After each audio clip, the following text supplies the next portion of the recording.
depends on you. You have things that are going on in your life that depend on you to create an income. And if you don't, and you squander everything and you have no money in the bank, you have nothing going on, that can cause some problems and put you years behind where you should be at in life. That can be a dangerous place to be. If you've developed sort of a routine or semi-routine where you're reading or listening to something and all of a sudden you stop, that could take you down deeper than you really need or want to go.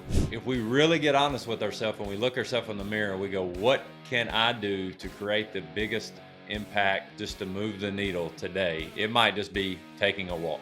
It might be spending some time in prayer. It might be calling the friend that will be truthful with me when I don't like to hear what they have to say, but I need to. Welcome to the Cash Flow Legends podcast with your hosts, Nate, Brandon, and Brock. Remember, our insights are not direct financial advice, so consult with your financial team before making any decisions based on the topics discussed in this show. What's going on, everybody? Welcome to Cash Flow Legends. Today, I'm excited for us to talk about something that comes up often in our conversations, and it happens at different phases, but we'll dive into that in a minute. But first, we want to just tell you thank you for anybody who's commenting, sharing, reviewing our podcast, our YouTube channel. Please continue to give us feedback. Remember, you can connect with us on Cashflow Legends with a Z.com, and we can always take anything you share with us and bring it into a future episode to discuss. So, guys, how are you guys doing this morning? Doing well, ready to roll.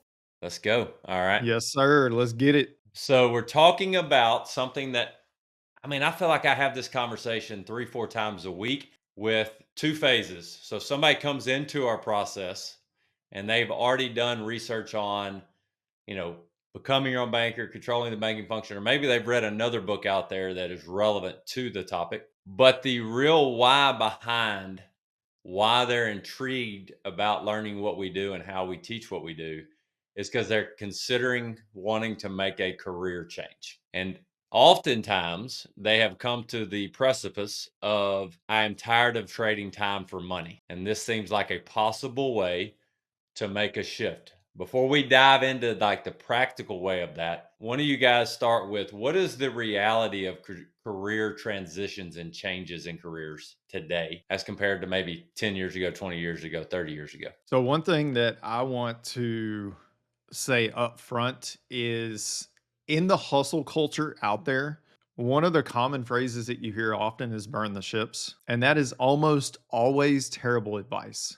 There's a few people that can operate like that, but most people, they need to create some sort of safety net of some kind. And so I don't think any of us are ever going to recommend somebody just burn the ships and go all in without really counting the cost of what that would be. Because something that a book that Brock recommended to us that Brandon and I are both going through right now, called The Road Less Stupid, he talks about the 3 questions that you have to ask when you are going through the decision making process.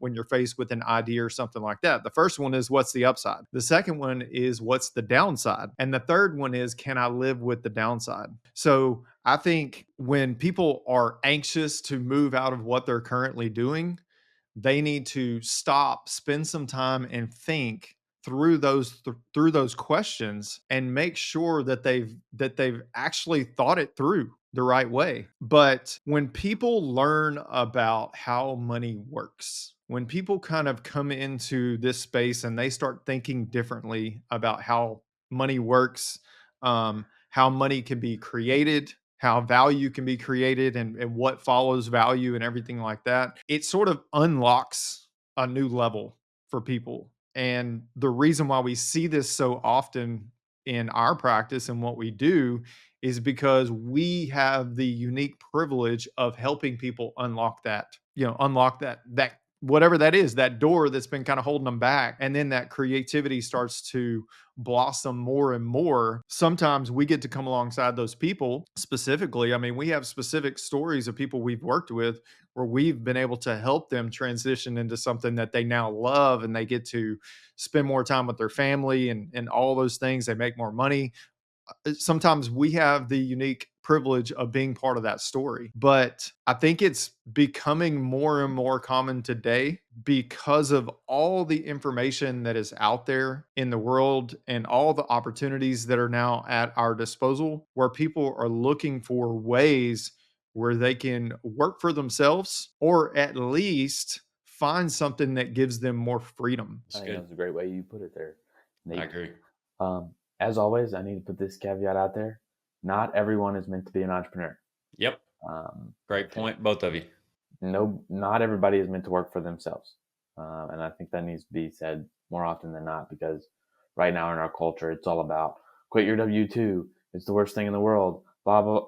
If you love your job at a W 2 and you have a great income, you have a great life, there's no reason for you to leave. If you have a really good income from W 2 and it's not the greatest, but it's not like killing you, maybe it's okay to stay there for a little while. But we just need to figure out what's going on and what's causing you these feelings, because a lot of times when we talk about career transitions, I actually just had a conversation with a buddy of mine last night who jumped full into real estate. Hopefully we'll get into that later, but we need, as we make these transitions, we should have safety nets, because this isn't like, oh, well, I'm burning the ships because this is a new diet that I'm trying. And this is on like, no, like you have a family that depends on you. You have things that are going on in your life that depend on you to create an income. And if you don't, and you squander everything and you have no money in the bank, you have nothing going on, that can cause some problem and put you years behind where you should be at in life. And I would say also that as you're doing this career shift, surround yourself with people. You need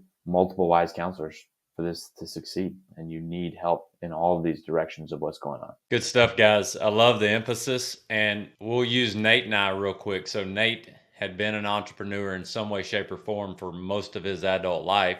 He had worked for people on and off. I'd only ever been a W 2 worker. I was a middle school principal, thought I'd become a superintendent, had all my credentials to do so. And I'll give a quick story real quick. Obviously, I'm married, have been married when Nate and I read Become Your Own Banker in 2017, 18. I guess I've been married around 12, 13, 14 years, somewhere in there. And I told my wife that Nate and I were talking about going all in on teaching this. With her wise discernment, she basically said, you do realize that your whole company has made less than what you made as a principal last year. Half as much, actually. This was in 2019. I was like, it's a pretty valid point. So she's like, maybe we could give it one more year and kind of prove the concept, because we have 4 children. I do not want to have to work more hours, because she was already working 40 hours a week, driving an hour and a half there and back every day. The idea of burning the ships is also often in line with the idea of get rich quick. The longer that we get to do what we get to do, this is something that I love about our process, is it actually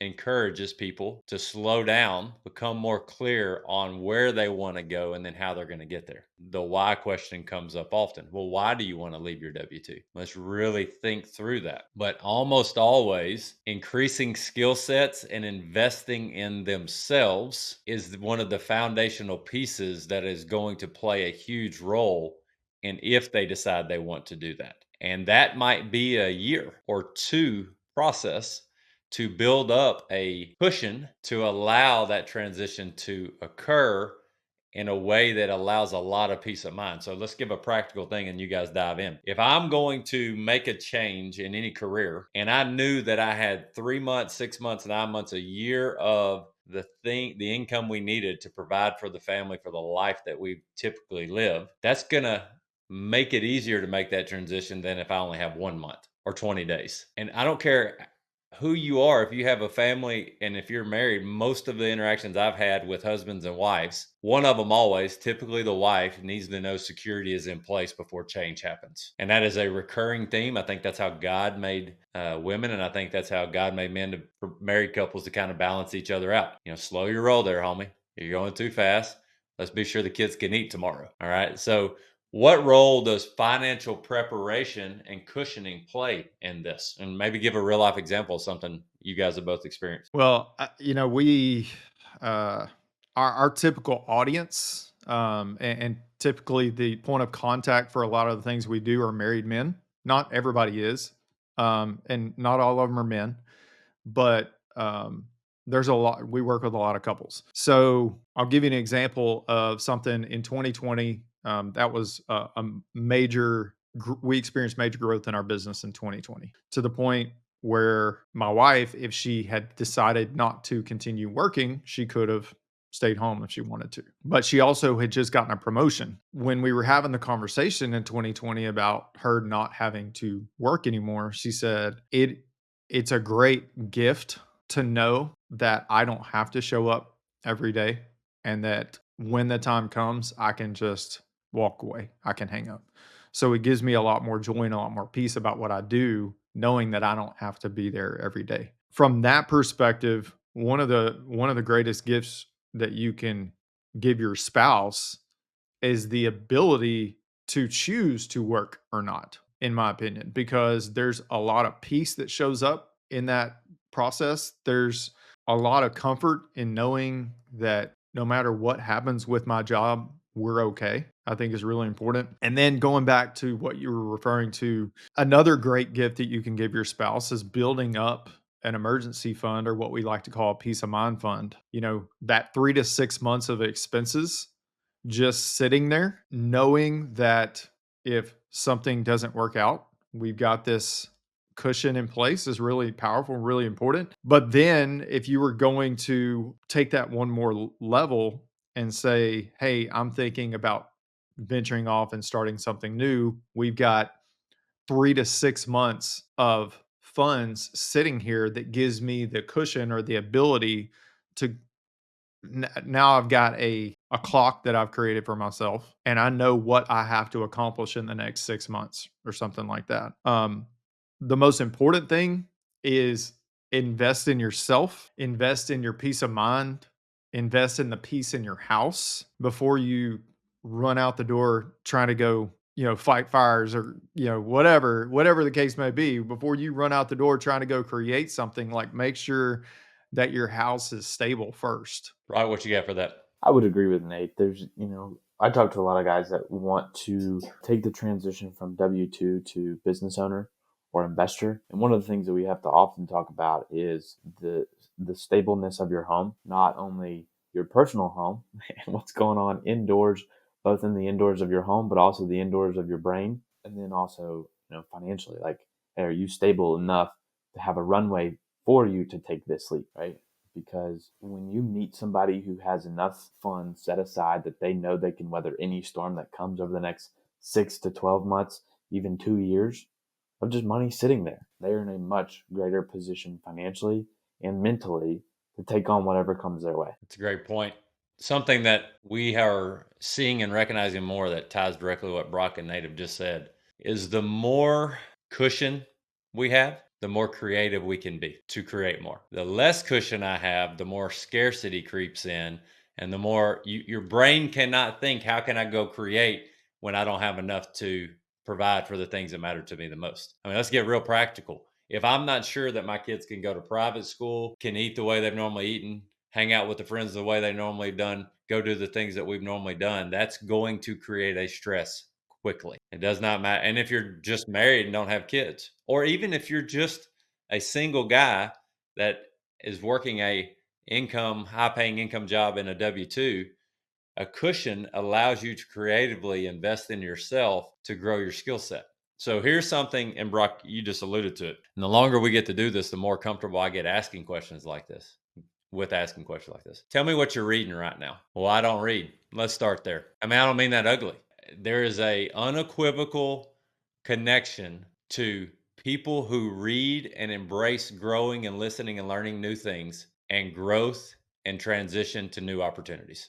And there's something that I've discovered because I've had moments where I was very engaged in reading and studying and learning and all those things. And then scarcity creeped in, and scarcity put me in escapism and everything like that. And when you disengage from that learning process for a little while, you start to feel like the world is passing you by, like the world is passing you up. Like it's a weird feeling, and it can be depressing. So when you find yourself not reading, not listening to something that's going to feed your mind or everything like that can be a dangerous place to be. If you've developed sort of a routine or semi-routine where you're reading or listening to something and all of a sudden you stop, that could take you down deeper than you really need or want to go. So when you find yourself in a situation where you're not reading or not listening, it's something you've been doing in the past, like figure out a way to change that very quickly, because when you start to feel like the world is passing you up and everybody's growing faster than you are and everything like that, there is this just strange feeling through that. Like I said, it can possibly make you depressed. I've been through times over the last few years where scarcity, escapism, and depression were, all three present in my life simultaneously. For somebody who knows me, has conversations with me on a regular basis, it would probably surprise them that scarcity is something that I struggle with, but it is. Being Nate's longtime close friend and business partner, when we get to have those conversations of genuinely reflecting on where we are, like Nate, Brock, and I do together often before we ever hit record and other times, what we all realize is if we can't be honest with where we are with ourselves, we'll never improve or grow. Simple as that. Now, we need people sometimes to go, hey, do you see where you are here? Have you thought about this? And then that may bring us to the forefront of, ooh, I am in this place. There's a guy that Nate and I know pretty well, and I really like this simplistic thing.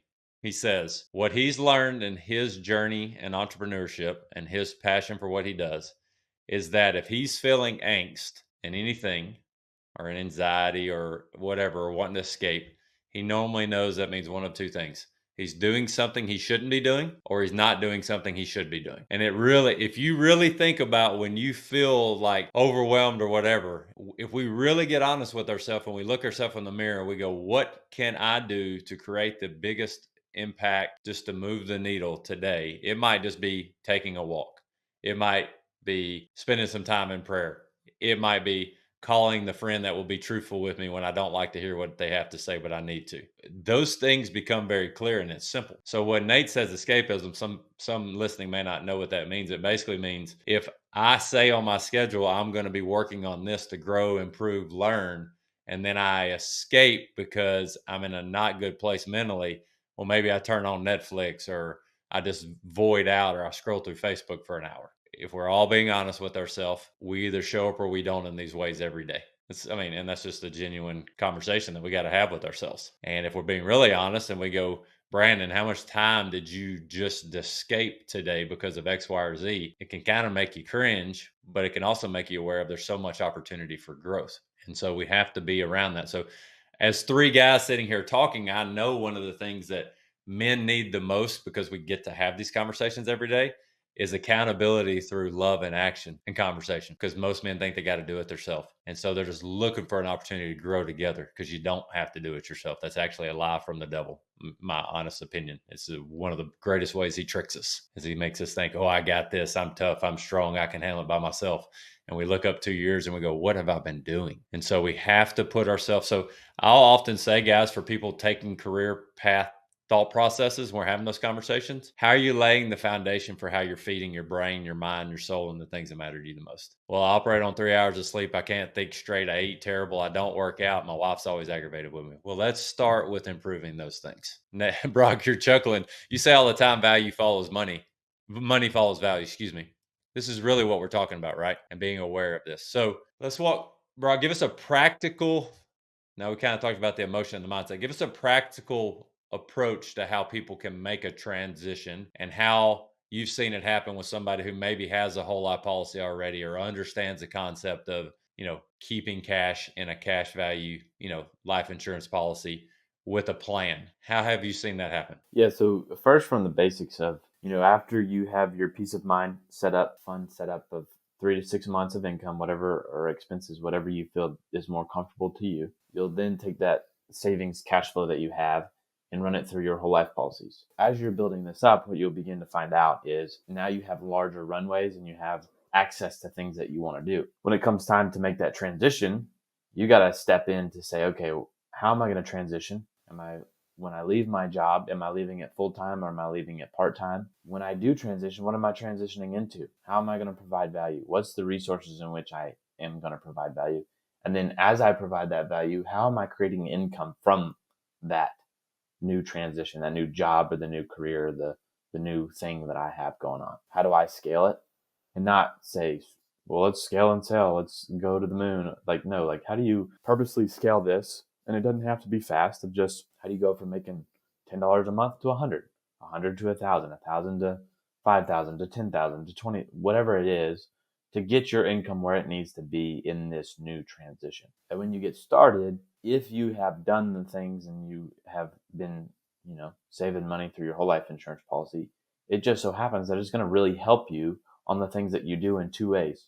One, you could use the death benefit with a bank if you needed an SBA loan. Okay. And then two is, if you're starting a new business, it can be pretty tough to get some credit, some business credit. And if you can't get it, well, okay, because you have savings in your whole life policy that you don't have to qualify for. It doesn't affect your credit. It doesn't affect your debt to income ratio. You can borrow against that to invest in your business, in the startup and the thing that you're doing. And you can take a calculated risk to say, hey, here's the money that I have. I'm going to borrow it against my policy. And as I produce more, I'll take that income and put it back into my policy to know that I can do this, and I'll continue to generate the funds. It's good. A cool thought process there that we've kind of heard Brock walk through is this reality of slowing down before we speed up. But I'm going to give you another practical thought process here. If you are somebody who's like, I know I want to get out of my W-2, but I'm not sure how, but I'm going to start making clear plans on how to do that. Here's a cool thing.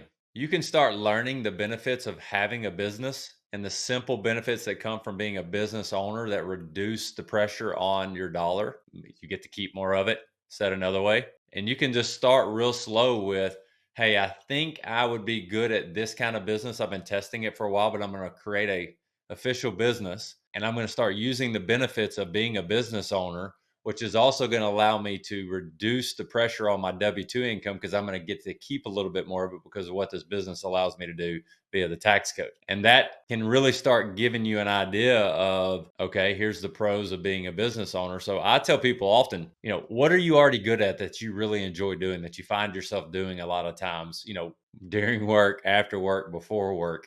And almost everybody has something they really enjoy doing that they are good at. And I go, do you think you could potentially start a business around that if you wanted to? And they're like, oftentimes they're like, yeah, I think so. Okay.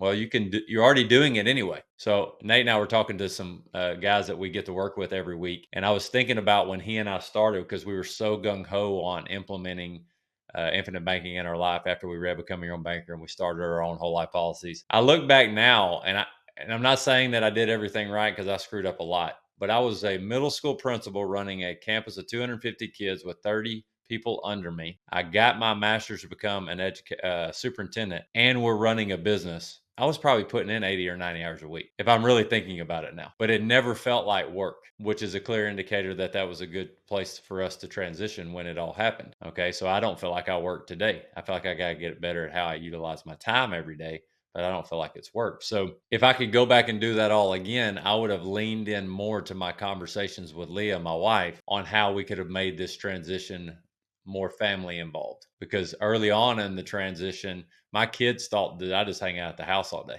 because they're kids. So I don't remember who encouraged this, but I remember somebody encouraging me to go, hey, ask your kids if they know what you do. And it's pretty comical if you want some entertainment. And I said, no, this is actually what I do and how we do it. So it just brings them into the fold of them being a part of the process instead of feeling like you're working on your own. So Nate, what jumps out at you from that thought process? Anything else that you would add as far as making career shifts and how to do that? Well, I think something Garrett talks about all the time is finding something that feeds your sole purpose.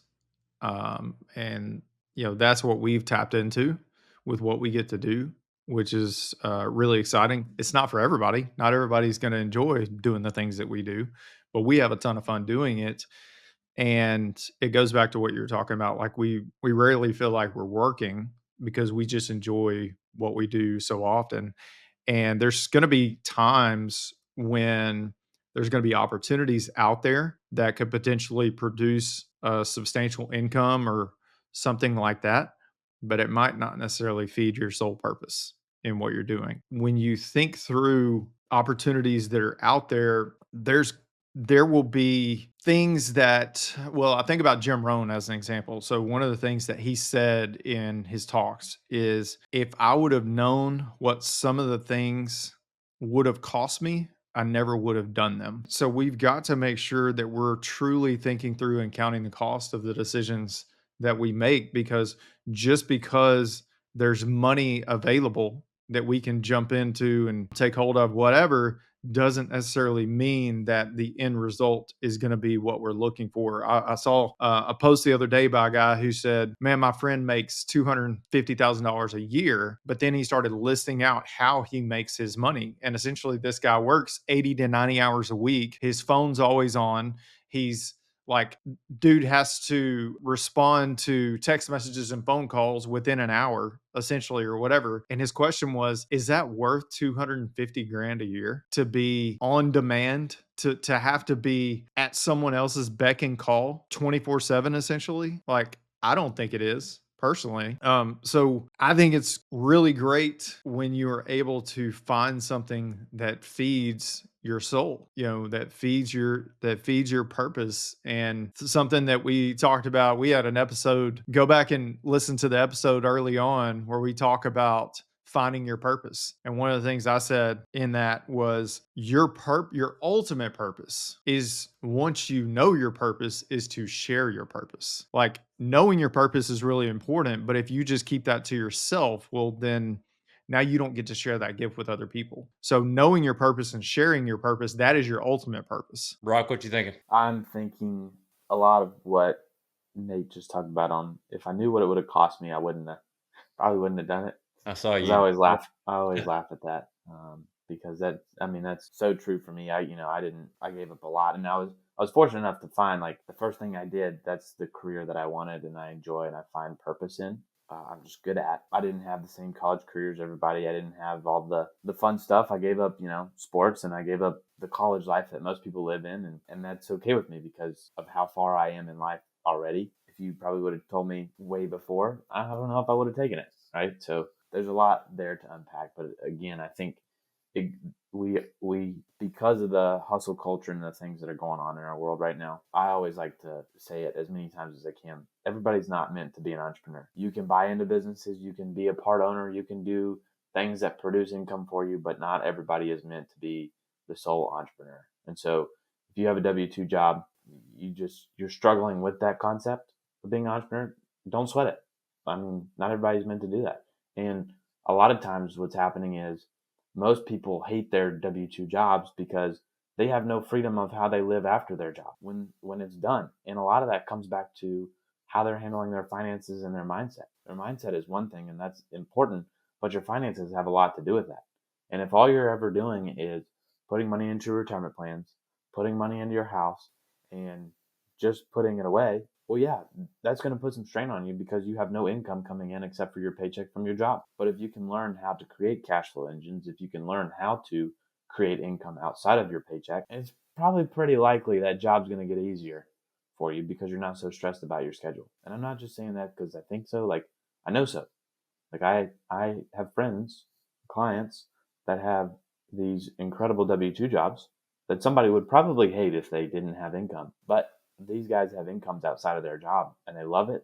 They enjoy their schedule. At the end of the day, if they want to take a vacation and they got to go to their work, they're not afraid of it because it's easy for them to say, "Oh, I got the income coming in. Don't worry about it. Let's roll." We'll kind of finish off with this. When we're interacting with somebody and really helping them see the best financial decisions they've made to this point and the life it's creating for them, they have to be open enough to be honest that something's not working. And Brock just alluded to that, whatever it might be that frustrates them. But when somebody can clearly start setting out a plan to where their expenses slowly and surely begin to get covered by something they don't have to be trading time for or way less time for, and it's a flow that keeps coming and they can see that, you typically have a lot more cushion to get creative on, is this where I want to stay, or do I want to look at transitioning to another career, another possibility? What normally keeps people frustrated is the lack of flexibility. And I saw this in the teaching world forever. Most teachers take an oath of poverty because they literally almost immediately get their income, and then all the expenses that come along with getting out in the real world as a teacher, mortgage, car payment, all the things that are normal. Well, on a typical teacher's income, you now are not making you have no free money every month to create momentum for certainty and control of what you're going to do next in your life. So then the stress of lack of money creates a stress on the job that you felt like you were called to do. that's a sad reality, but it happens a lot in a lot of different professions. So it's just being aware of, it's not always this thing of like, I have to change careers. Maybe it's just a, can I develop over the next 1 year, 2 years, 5 years, 10 years, a clear way to start creating new flows of income that take the pressure off me having to work here. Some of the best teachers I ever worked with did not have to take the income. It wasn't necessary. And so they loved teaching, but they had this mindset of like, I'm here for the right reasons and the money is just a part of it, which proves that money is second, third, fourth, fifth, sixth in line on what matters at a job. It's the value you get to create, it's the impact you're having, all those good things. So, guys, I think this is a good place to kind of wrap up the thought process on making career changes. It's going to be a lifelong process. You want to be sure you're working with somebody that can really help you see and execute what you want to accomplish. And if you don't know for sure what you want to accomplish, you want to work with somebody that can help you think through that and go, hey, well, have you thought about this? What about that? Do you want to do this? And then you start making measurable goals that you start working towards, and then you hold each other accountable through that process. So we hope this brought value to you today. Nate, I'm going to let you take us away. Yeah, so wealth is created through certainty, control, and efficiency, but that doesn't happen without liquidity. So learn how to leverage capital, and you can become a cash flow legend.